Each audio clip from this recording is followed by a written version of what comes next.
गरीब साध साध सब नेक हैं, आप अपनी ठोरी, जो सतलोक ले जावेंगे वो साधु कोई और।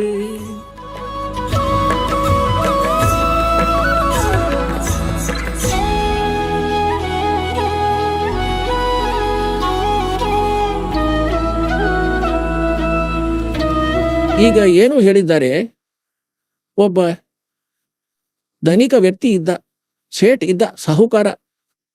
ಅವನು ತನ್ನ ಪೈಡ್ನಲ್ಲಿ ಖಾತೆಯಲ್ಲಿ ಡೈರಿಯಲ್ಲಿ ಬರೆದಿಟ್ಟ. ಅವನು ತನ್ನ ಮನೆಯ ಅಂಗಳದಲ್ಲಿ ಒಂದು ಮಂದಿರವನ್ನು ಮಾಡಿಸಿದ್ದ ಮತ್ತು ಅವನು ಖಾತೆಯಲ್ಲಿ ಬರೆದ ಪೈಡ್ನಲ್ಲಿ ಡೈರಿಯಲ್ಲಿ ಚಾಂದನಿ ಚೌದಸ್ ಅಂದರೆ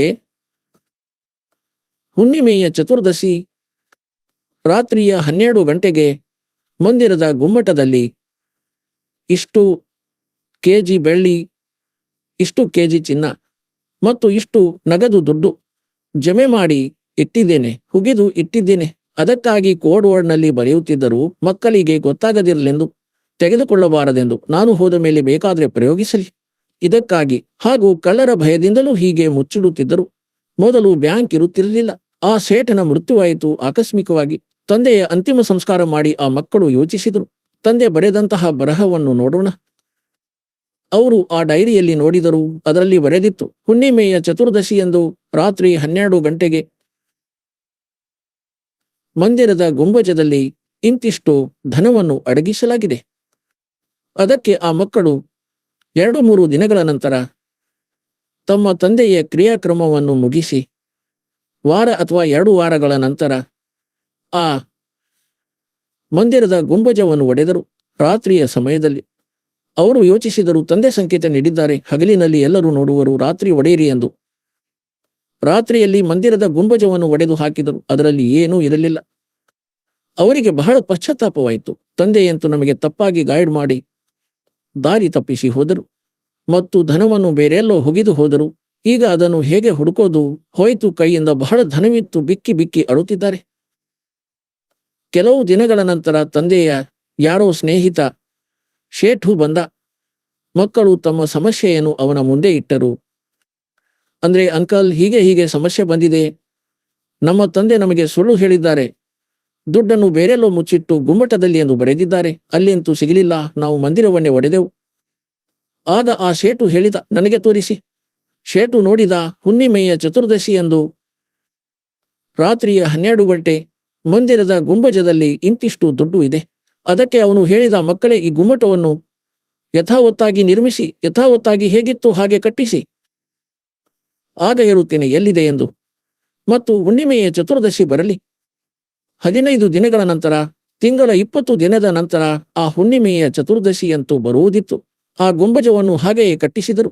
ರಾತ್ರಿಯ ಸಮಯದಲ್ಲಿ, ಹುಣ್ಣಿಮೆಯ ರಾತ್ರಿಯಲ್ಲಿ, ಮತ್ತು ಗುಂಬಜದ ನೆರಳು ಅಂಗಳದಲ್ಲಿ ಎಲ್ಲಿತ್ತೋ ಅವರ ಮನೆಯ ಮುಂದೆ ಆ ಜಾಗವನ್ನು ಅಗೆಯಿರೆಂದು ಗುರುತನ್ನು ಮಾಡಿದ. ಇಲ್ಲಿ ಅಗೆಯಿರೆಂದು. ಆ ಧನ ಸಿಕ್ಕಿಬಿಡ್ತು. ಹಾಗಾಗಿ ಈ ನಕಲಿಗಳು ಗುಂಬಜವನ್ನು ಒಡೆಯುವವರಾಗಿದ್ದರು. ಸ್ಥಾನದ ಬಗ್ಗೆ ಗೊತ್ತಿರಲಿಲ್ಲ, ಏಕೆಂದರೆ ಇವರಿಗೆ ಸದ್ಗ್ರಂಥಗಳ ಕೋಡ್ ವರ್ಡ್ಗಳ ಜ್ಞಾನವಿರಲಿಲ್ಲ.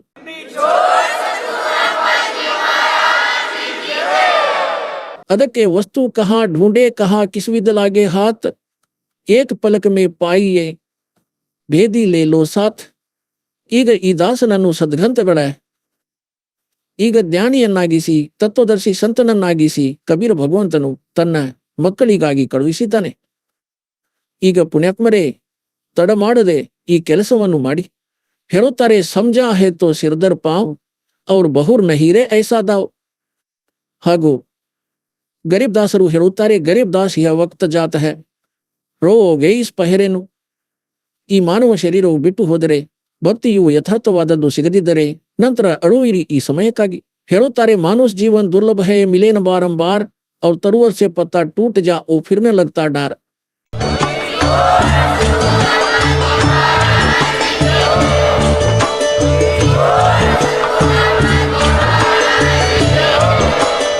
ನೀವು ಕೇಳಿದ್ದೀರಿ ಜಗದ್ಗುರು ತತ್ವದರ್ಶಿ ಸಂತ ರಾಮ್ಪಾಲ್ ಮಹಾರಾಜರ ಮಂಗಳ ಪ್ರವಚನ. ಹೆಚ್ಚಿನ ಮಾಹಿತಿಗಾಗಿ ವಿಸಿಟ್ ಮಾಡಿ ನಮ್ಮ ವೆಬ್ಸೈಟ್ www.jagadguru.rampalji.org. ಸಂತ ರಾಮ್ಪಾಲ್ ಮಹಾರಾಜರ ಶುಭ ಆಶೀರ್ವಾದದಿಂದ ಇಡೀ ವಿಶ್ವದಲ್ಲಿ 500ಕ್ಕೂ ಹೆಚ್ಚು ನಾಮದೀಕ್ಷಾ ಕೇಂದ್ರಗಳಿವೆ. ಇದರಲ್ಲಿ ಸಂತ ರಾಮ್ಪಾಲ್ ಮಹಾರಾಜರಿಂದ ನಿಶುಲ್ಕವಾಗಿ ಆನ್ಲೈನ್ ನಾಮದೀಕ್ಷೆ ಕೊಡಲಾಗುತ್ತಿದೆ. ತಮ್ಮ ಹತ್ತಿರದ ನಾಮದೀಕ್ಷಾ ಕೇಂದ್ರದ ಮಾಹಿತಿಗಾಗಿ ಸಂಪರ್ಕಿಸಿ 888 444 7302